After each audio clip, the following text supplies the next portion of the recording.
নমস্কাৰ, মই ঋতিকা স্বাগতম জনাইছোঁ আপোনালোক সকলোকে মোৰ চেনেল ঋতিকাজ ডায়েৰীলৈ। আজি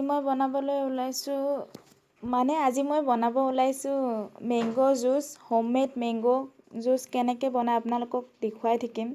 যদি মোৰ চেনেলটো ভাল লাগে, মোৰ চেনেলত আপলোড কৰা ভিডিঅ'বোৰ যদি ভাল লাগে তেনেহ'লে মোৰ চেনেলটো ছাবস্ক্ৰাইব কৰি দিব আৰু লগতে মোৰ ভিডিঅ'বোৰ লাইক কৰি যাব। বলক আমি এতিয়া সহজে কেনেকৈ ঘৰতে মেংগো শ্বেক বনাব পাৰি বা মেংগো জুচ বনাব পাৰি চাওঁ আহক।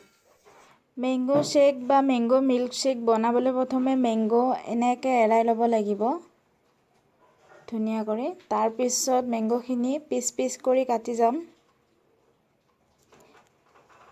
1 গিলাচ মেংগো শ্বেক বনাবলৈ 2টা মেংগো ল'লে হৈ যাব। তাৰপিছত ধুনীয়াকৈ এনেদৰে সৰু সৰুকৈ কাটি ল'ম মেংগোখিনি।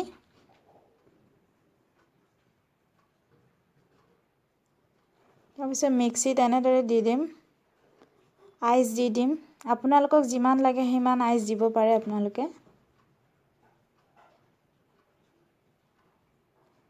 মই অলপ আইচটো বেছিকৈ দিছোঁ, মানে মই ঠাণ্ডা খাই ভাল পাওঁ, গতিকে আইচ বেছিকৈ দিছোঁ। আপোনালোকে যদি ঠাণ্ডা খাই ভাল পায় তেনেহ'লে বেছিকৈ দিব। মই 10টামান আইচ কিউব দিছোঁ। লগতে সোৱাদ অনুযায়ী মানে আমটো মিঠা থাকেই, কিন্তু তথাপিও আপোনালোকে যদি বেছি মিঠা ভাল পায় তেনেহ'লে দিব। মই 3 চামুচ চেনি দিম এইখন চামুচেৰে। তাৰপিছত গোটেইখিনি এনেকৈ ঢাকন মাৰি ল'ম, মাৰি মিক্সিত পেষ্ট কৰিম।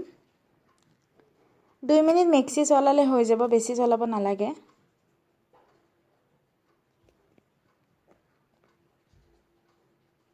তাৰপিছত এনেকৈ গাখীৰ দি দিম, আকৌ মিক্স কৰিম।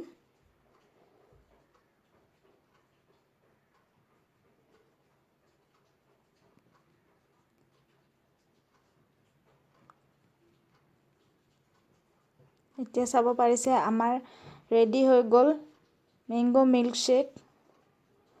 খাবলৈ বৰ ধুনীয়া হয়, আপোনালোকে ঘৰত ট্ৰাই কৰি চাব। ইজি হয় বহুত। এইটো বাহিৰত কিনিব গ'লে 150 লয়, মই নিজে খাইছোঁ, গতিকে আপোনালোকে ঘৰতে বনাই ট্ৰাই কৰি চাব পাৰে। আৰু ভিডিঅ'টো ভাল লাগিলে লাইক এটা কৰি দিব।